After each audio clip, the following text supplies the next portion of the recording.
All right. So, Heather, welcome to the Quién Tú Eres podcast. Thanks for Thank you. having me. I'm excited to be here. I Yeah, know. I'm excited. Oh, go for it. Oh God, here we go again. No, you dale tú primero. No, I was just gonna say I'm excited, but you were gonna say. I'm excited. I think it's so interesting to have you because, we obviously used to work together in some capacity, not on the same team, but same company at Facebook, and I admire you so much because there are not that many people in positions of power, dare I say, or in leadership roles that are Latino or Latina. Like you are a handful of managers at the company that I can say, like, she looks like me. You know what I mean? Like, how does that feel? Wow. Well, what you just said about me gives me chills because I admire you, and I really do. Like you're one of the smartest people.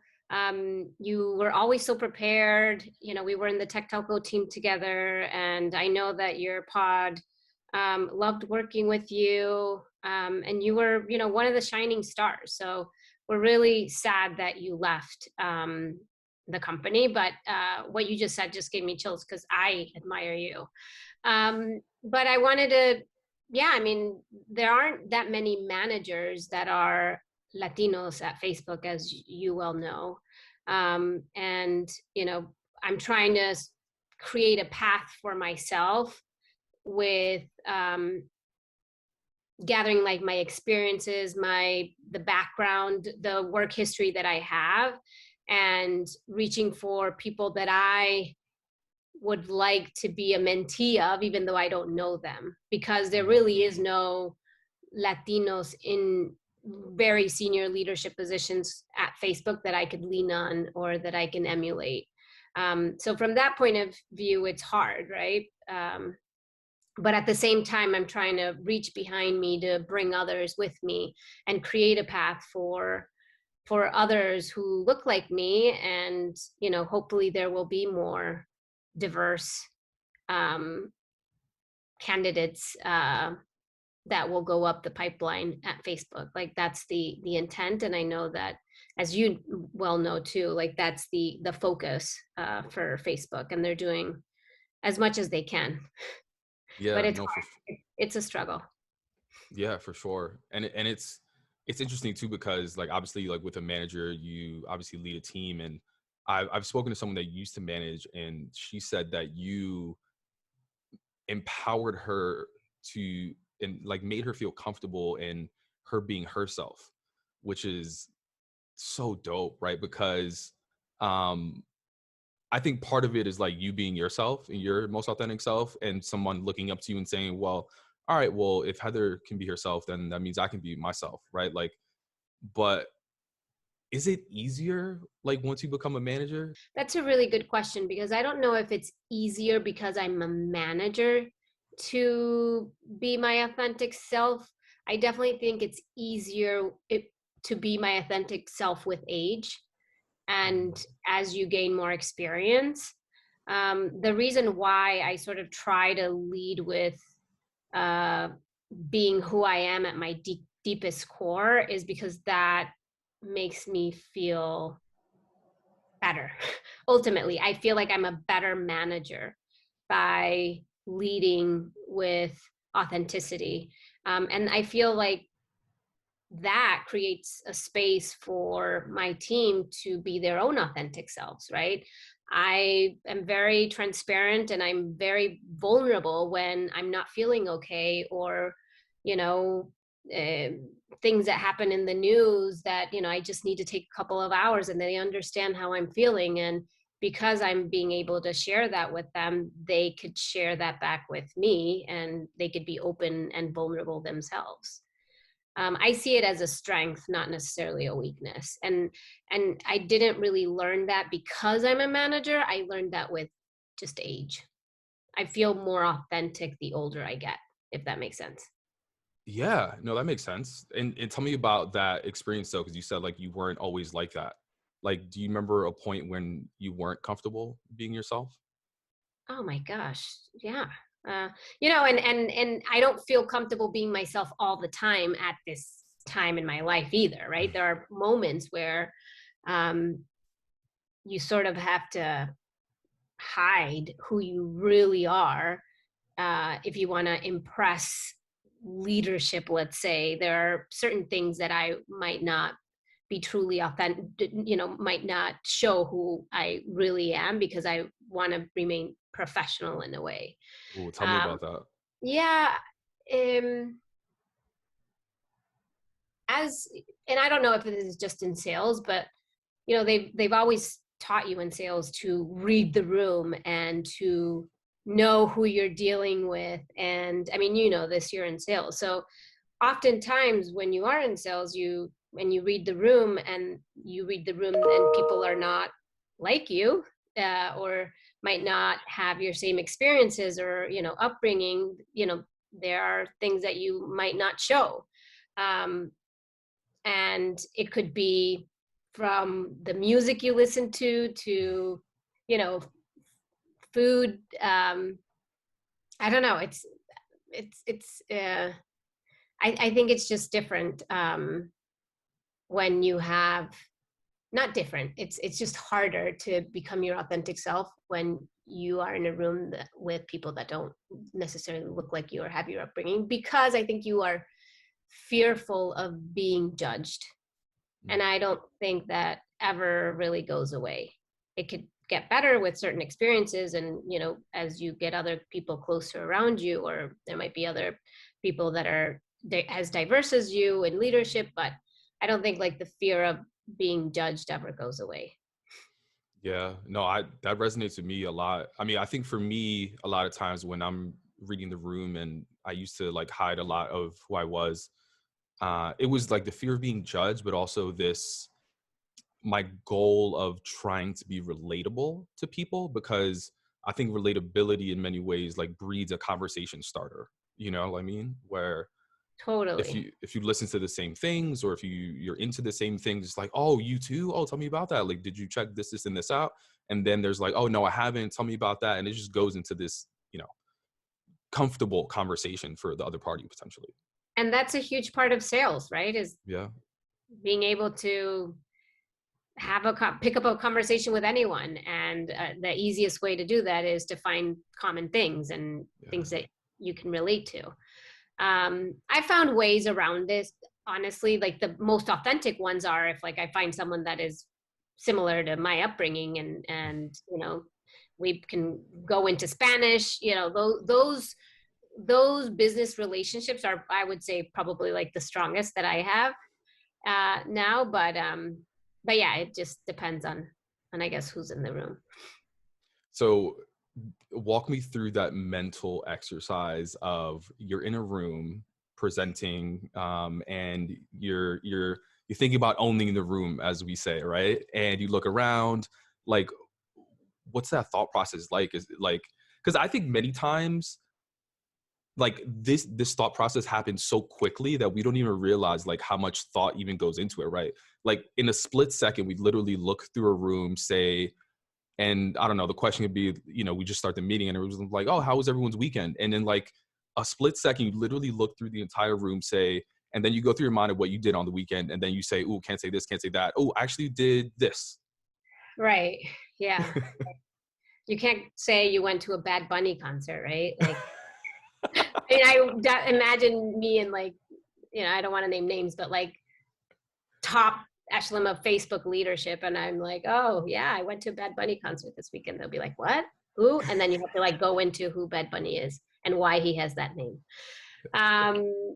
So yeah, I mean, honestly, I can't really pinpoint like a thought process, but if I do read a room and let's say there's like no one that I could see that, potentially looks like me or is diverse, let's say, or I go straight into like oh, female, oh, mom, or, like, and then try to find that um, a common ground any which way I can. But there are certain things that, yeah, you try to eliminate from conversation, again, like the fear of being judged, or the you want to remain as professional as you possibly can.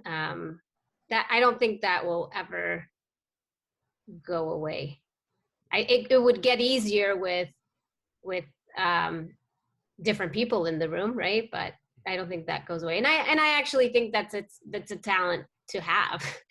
Yeah. I mean, right? Like, you know how to pivot conversations, you know how to find relatable conversations with people that have nothing, that you would have nothing in common with. And I think it's because of your experience in sales. Like, that's something that we're taught. How do we find common ground with someone that is, might not be interested in talking to us? Like, we just Yeah. go again and try to find conversation. And that's something that we learned in our roles in sales, I think. Yeah, no, 100%. It's a skill. And I'm interested to hear about your experience, like, potentially where you were younger, because I think now you sort Yeah. of developed those skills, but um, when you first started working, I'm sure like it was much different, but also you mentioned this word fear, right? Like there's a fear of judgment. I'm curious, where do you think that fear came from? Like, did you have an experience that sort of forced you to say, like, I don't want to go back to that judgment? When I started out in advertising sales in this career, it was when I was 21. I had just graduated from college, and um, I picked up the phone. I had graduated in 2001, and I went to South America over the summer. That's where I'm from. And when I came back, it was, 9/11 happened, and I was in the international relations field. That's what I was studying. My dream was like to work for the United Nations. And back then, I couldn't even get an unpaid internship in international relations or government. And I was living in Chicago, and I had to pay the rent, right? Mhm. So I immediately I try to think of like, okay, what can I offer? I'm a recent college grad. You immediately start thinking of like your skill sets, right? Like, what can I do? Okay, so I have an undergrad degree. I am bilingual, bicultural. Like, that has to count for something. What can I do? Like, no one is calling me back. Um, and I picked up the phone and I cold called. I cold called Univision because that is what I would watch. Back then I knew Univision and it was all Spanish language programming. I knew the novelas, the sports programs, all of that.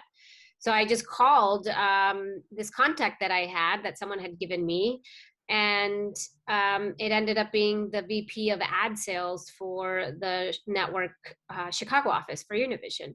And I said, listen, like, here's my story. I am bilingual, bicultural. I just graduated from college.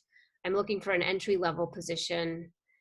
And, I thought it was going to be like a slam dunk. And she was like, she didn't sound Latina. Her name was Trisha Prey, which I love. She's like one of my mentors to this day.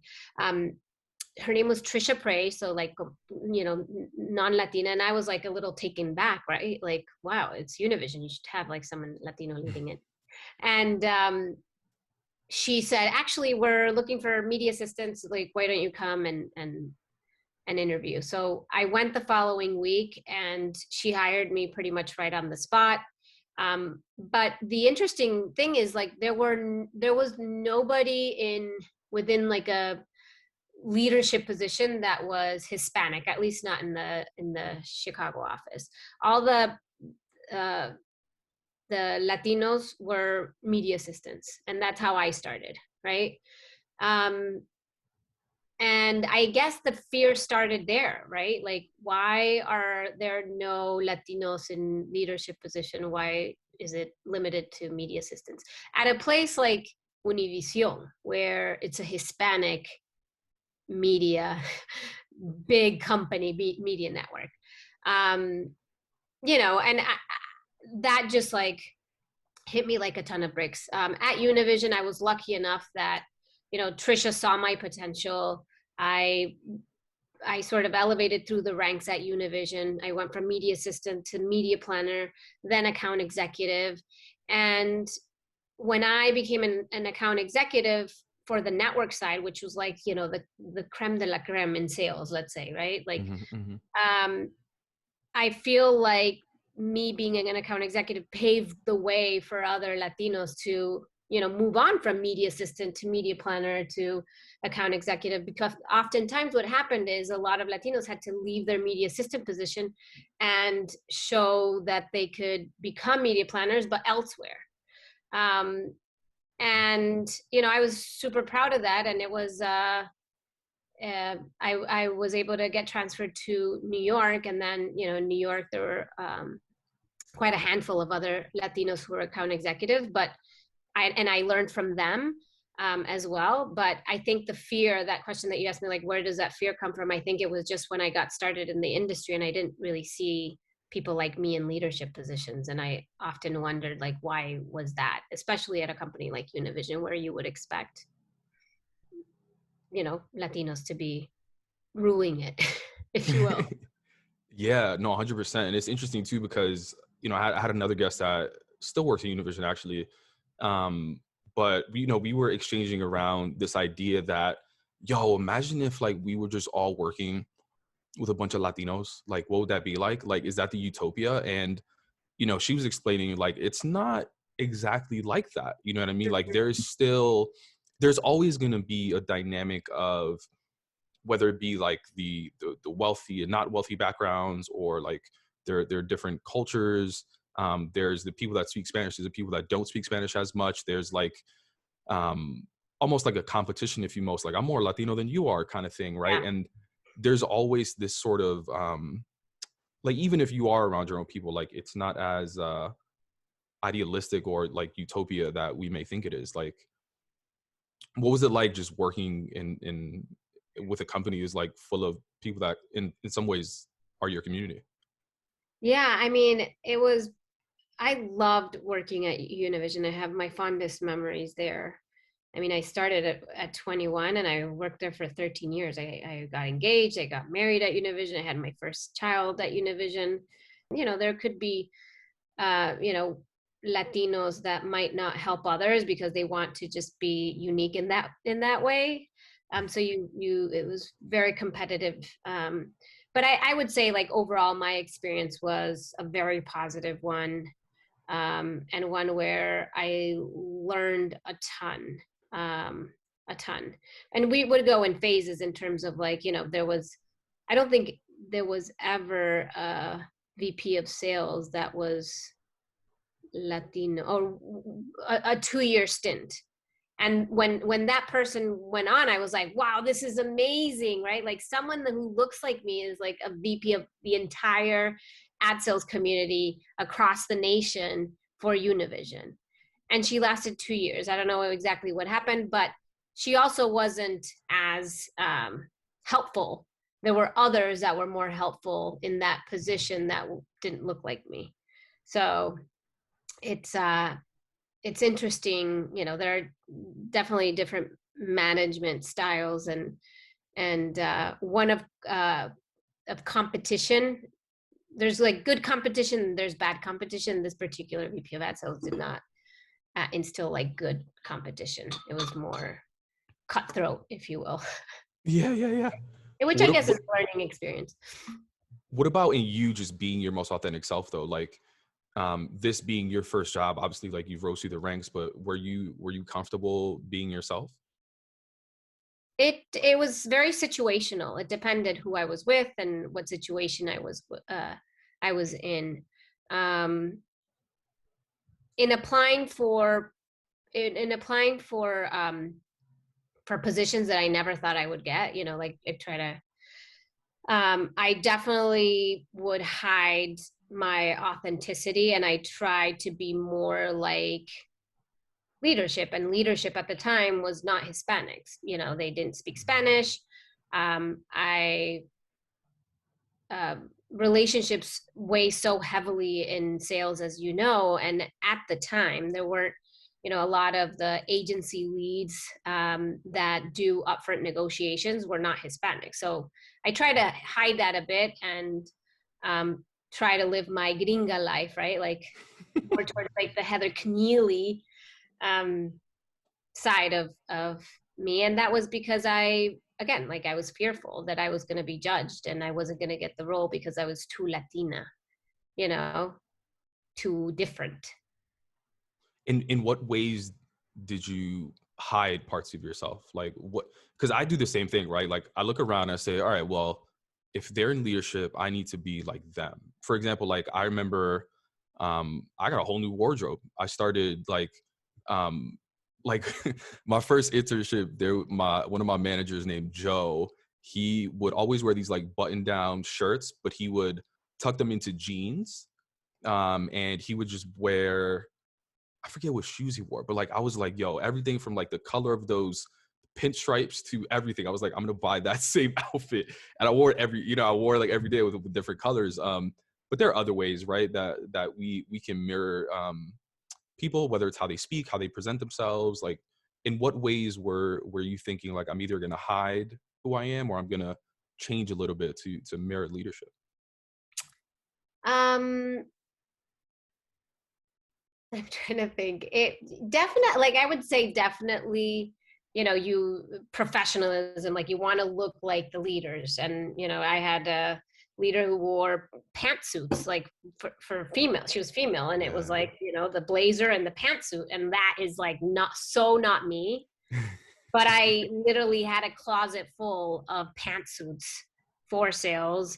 And, luckily through the years that also evolved. Like, it was more acceptable to just wear, nice professional work dresses. Um, but that like came later in my career. But I remember like I used to look at my closet. I'm like, who am I becoming? I have pantsuits. It was horrible. It was horrible. And then also I would have, so, in our industry, sales, we would take clients out a lot, right? To restaurants to eat. And, this is so shameful to say, but sometimes when you just wanted, I don't know, ropa vieja or like tacos or like some, food que tiene bastante condimento, like, I would have to hide that because you're oftentimes in these situations, oh yeah, let's get everything for the table and let's share. And you assume that they won't like the same food you do. So you like go for like the blandest things, right? Like, I don't know, no sé. So like in those types of situations, I would like hide my Latina-ness to try to fit into who I thought they were. That is fascinating. That's really Like, have interesting. you ever done that? Like, I didn't order something off the menu that I knew I would love and crave, Yeah. so that they would have an enjoyable meal.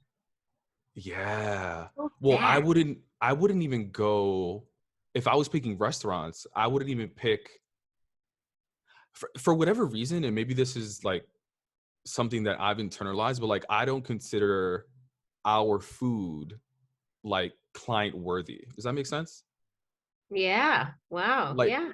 like I would never take clients out to a spot that has like plátano maduro as a side dish. Like I just wouldn't do that because I assume that they just wouldn't like it. Like I would always go for, I don't know, like Mediterranean or Italian or like a Sushi. steakhouse, Yeah. sushi. Yeah. So yeah, that's really interesting. Yeah. And you know what? In the beginning of my career, a lot of the leaders, like sales leaders, were often men. And when we Yeah. would go out for a drink, like I would pretend I like beer. I hate beer. I hate beer. Because I wanted to be like part of the club. I wanted to fit in. And I hate beer. But that changed quickly. Like, that was like the first 2 years. I'm like, I'm switching to Margs or vodka tonics or whatever it was. But um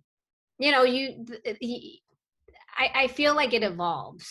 And that definitely evolved for me. Like after Univision, I went to Discovery Communications, and there I really was like the only Latina at Discovery.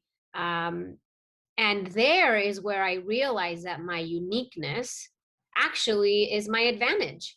Like I could leverage that as my advantage because there really wasn't anyone who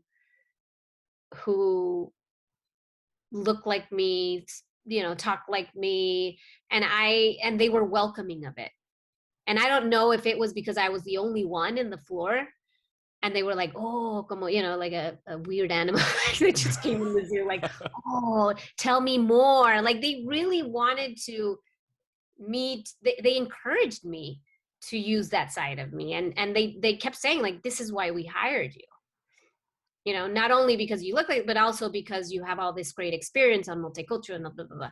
So that was the first time where I was like, wow, you know what? Like I could really leverage this uniqueness that I have for my advantage. That's beautiful. Yeah, no, for 100%. I also hate beer, and I used to do the same thing. Um, That's so uh, funny. yeah, it's hilarious. I used to even be ashamed, like going to these dinners, and we would talk to clients, and people ask me what I did on the weekend. I remember one time, um, I went on like a date, or like I went on 2 dates actually. I had back to back dates, and Wow, quite the I was start. I know I was so scared. I was scared to tell a client because I don't want them to be like, oh, I'm not gonna take his recommendation. He's such a slut. You know what I mean? Yeah. But eventually, I went back to meet that client again on like a next month we had another dinner, and they were like, oh, what did you do this weekend? I was like, instead of lying and not saying that I went on a date, I lied and said like something about a restaurant or something. But this time around, they asked me again, and I was like, you know what? Tinder has been a hit lately. It's going really well. And they're like, oh my God, tell me more. And it was one of those things that they were like, they've been married for like 30 years. They're like, oh my gosh, show me Tinder. Like, and we just built like this really fun, cool relationship. But if I never shared that part of myself, like we never could have built that. You know what I mean? So yeah, it's really funny. That's hilarious. That's But hilarious. It's funny how we hide some of the things and use it for our advantage. We're like malleable in situations, right? Like, exactly. I love the point that you made though around like eventually I think we all hit this point where we do become comfortable in just being ourselves, right? yeah, And for you it was when you had that next opportunity. And I think part of it is like the environment that you were in, like they seem just like so supportive and encouraging and all of these things. But what part of you changed? Because I think it's like those external factors, but I'm sure part of you, um, like what made you decide to just like make that switch and embrace everything? yeah. I think, I was getting to a point also like of maturity, like being comfortable in who I am. And, you look at certain situations and other people allow you, like they see that as a benefit, like a positive thing. And you're like, oh yeah, you know what? Yeah, it is positive. And then you start using that for your advantage. So I think those experiences all, and it's just like not one moment. It's like so many like micro moments that all add up to like, you know what, ultimately es como que te ha ido bien así being who you are, like it's actually worked for you, so like just continue to be who you are. And that comes with, little moments, and also it comes with age and maturity. I also got to a point like, if they don't like me, like, okay, it's one person, who cares? I got also to the realization that not everyone's going to be open and welcoming and understanding. That's just a part of life. So once you become comfortable with that, and once you become uh, aware of that, then something just clicks. Like you're not going to be able to please everyone. You're not going to be able to be likable to everyone, and that's just okay. Yeah. And what were some of the positive things that happened as a result of you being more of yourself and just being comfortable in that? Being my authentic self, like, mm, opens the door for other people to be their authentic selves, because you may find um, you know commonalities with other people, or they could see that you are just fine as, like i ma- I manage a team currently on Facebook, and one of the people that I manage is Latina, and we have so many things in common. And for her, it's just like she always tells me, she's like, it's just so it's like a breath of fresh air to have someone that has similar experiences, and to know that I will support her in her being her authentic self, like, um and there you don't even need a contract. It's just like a common understanding, and it lets her be more open. I would say being in management has really taught me that leading with transparency and vulnerability allows other people to become more authentic because they are less scared of being themselves. Yeah. Does that make sense? Yeah. I remember, speaking of vulnerability, I think that's interesting because I think for a long time I was scared to be vulnerable because I always saw it as a weakness. You know what I mean? Like Yeah.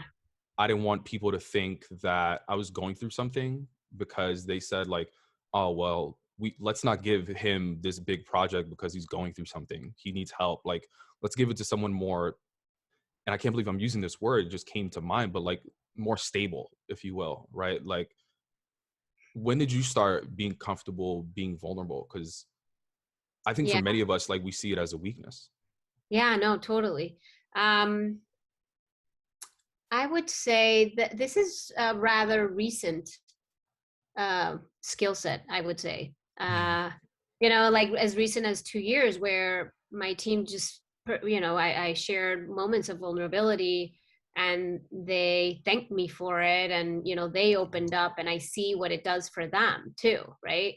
And I was like, you know what? Actually, being vulnerable is a strength. Yeah. It really is a strength. Uh, it allows you to grow, it allows them to grow. So I would say it's rather recent within, like, my management experience, like 2 years ago recent, and I'm continuing to learn and evolve. But I also see some of our leaders at Facebook that lead with vulnerability, and it helps me, right? So I see that and I try to emulate that. So I think that's really important. Yeah. No, and that I'm glad you touched on that because when people say authenticity, they automatically think about culture, but it goes so deeper than that. You know what I mean? Yeah. Like part of my authenticity is that I am vulnerable, I'm open, and there are a bunch of other adjectives that I can share. But I think part of that vulnerability is like understanding what you're feeling, but like communicating it is something else that is difficult, right? Like, Yeah. um, Yeah, we, what comes to mind for me is like I have this voice. My mom used to worked my entire upbringing, right? And um she would always say, "Ay, mijita, like, you never, to be successful in your career, you never show your weakness, you never complain. You be the strongest one." Like, so I always I had this voice of my mom, giving me that sort of counsel and that advice that I definitely used through my early years in my career. And it wasn't until I came to Facebook that I learned that vulnerability is actually a strength and one that could bring you closer to your team as a manager, and one that could actually help them be better, right?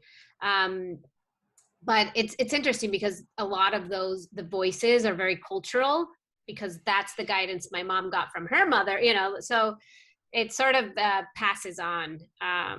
But I'm glad that I was sort of, it's not even breaking the cycle, but at least I can lessen that voice in my head of, being the strong one, not showing my weakness, because, that was my mom's fear, right? El que se queja o el que no es fuerte se va, más o yeah, menos. She didn't want that for me. So I yeah. understand that advice. Yeah, there's one that always sticks with me is la ropa sucia se lava en la casa Exacto. as well. It's kind of like, and there's always these things as well. This isn't even cultural, but like I think just like businessy, it's like leave your problems at the door Hmm. kind of thing, like when you step into the office. But I think because of COVID, in many ways, it's made a lot more people comfortable in being vulnerable as well.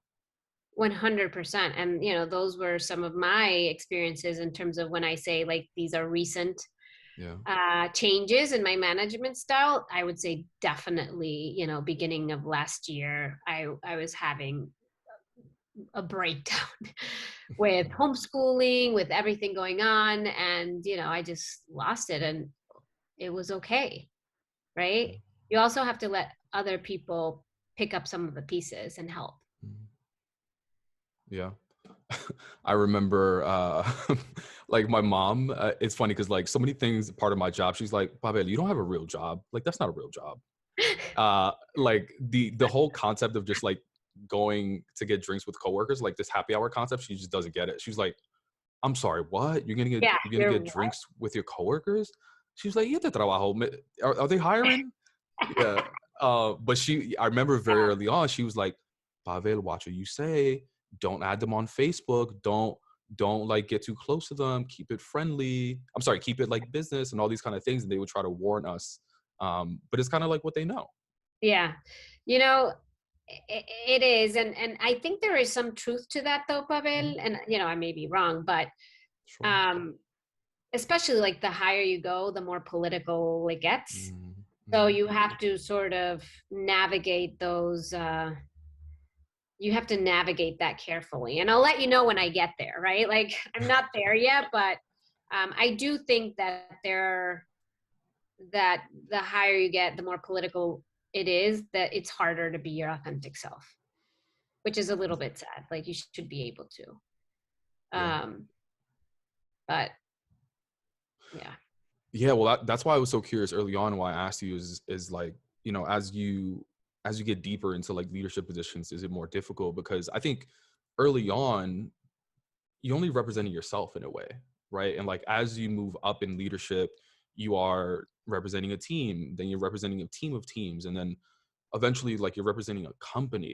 This also comes into play when I was at Univision. You know, there was a phase in my Univision life because I spent so many years there, 13 years, where like the club or the A club or the leader club, it was like mostly men, and a lot of the men were Latinos, and I had to act a certain way around them in the whole like que no seas la latina que complain or too loud, or if you want to be part of the club, like you have to sort of like be cool and like and I totally ate that up. I mean, again, it was like early in my career, and I was like, yeah, like I'll drink beer just like them, like I'll get the latest soccer stats, quién está ganando en la liga y el Champions League y todas esas cosas. Like I had to fit into this mold that they wanted me to be if I wanted to be part of the cool club. Yeah. Um, and now I view being female manager, Latina female manager at Facebook as like a strength. There's not a lot of me out there, so I again have to use that as my advantage. And when I think about being my authentic self at work and in my personal life, like I really see that as who I am in my deepest core, right? And who we are at our deepest core has to do with your ancestry, has to do with your history, has to do with your experiences. And I know, I was born and raised in Bolivia. Um, my mom speaks Quechua, one of the native languages there. And I know that my ancestry, even though I didn't meet my grandparents on my mom's side, they died very early on when she was 18. Even though I didn't meet them, I do know that that side of me, my ancestry there, the indigenous ancestry, comes from a race of struggle and perseverance. And I know, regardless of the situation, that I have that strength because of my ancestry. So, I think so much of being your authentic self has to do with knowing who you are at your deepest core. And I think I mentioned early on that age brings with you more being more comfortable with being your authentic self. And I think it's because you get to know yourself more as you age, right? And even I know who I am at my deepest core, and therefore that lets me be more authentic, if that makes sense. And I know I'm one strong Latina woman, even at my 5 feet 1 inch. And I can fight and hold my own like the best of them. In college at Notre Dame, my friends used to say que era chiquitita pero potente, because I could hold my own, and if I had to like defend myself, I would. But I feel that comes with my upbringing and my ancestry. So that's really important to know to know that part of yourself. I love that. Well said. And I just want you to know as well, like, you're not alone. Like, many of us, probably all of us in some time, tried to fit in. Like, Yeah. we tried to assimilate or whatever you want to call it, because it's biological, right? Like, we are made to be part of tribes. We are made to like want to be part of a group, and it's survival, right? Like, we're trying to move up in the ladder, and we look at who's in the ladder. All right, what are they doing? Let me try to do some of that, right? And eventually you get to the point where you are now, right? Where you're like, you know what? I'm not gonna do that anymore. I'm just gonna be myself. But not only that, I love that you're in this position where not a lot of people look like you, but you're so focused on bringing people up that look like you, and it's beautiful, and I just appreciate it. And I'll leave you with this last question, Mhm. because now you're in a much more comfortable place being your authentic self. But Yeah. what's one thing that continues to empower and inspire you to continue being your most authentic self? Oh, that's a good one. I guess um, what inspires me of being my authentic self, I always say that what I say in life needs to align with my actions, right? So if I say I'm this type of person, like show it to me in your actions. So that's oftentimes what I think about when I lead with authenticity at work, or when I'm authentic with my friends and my family, is like, show me through actions that you're authentic. That's so important. Like if you want to be your true authentic self, what you say in life has to align with your actions. And I hope I can instill that with my kids.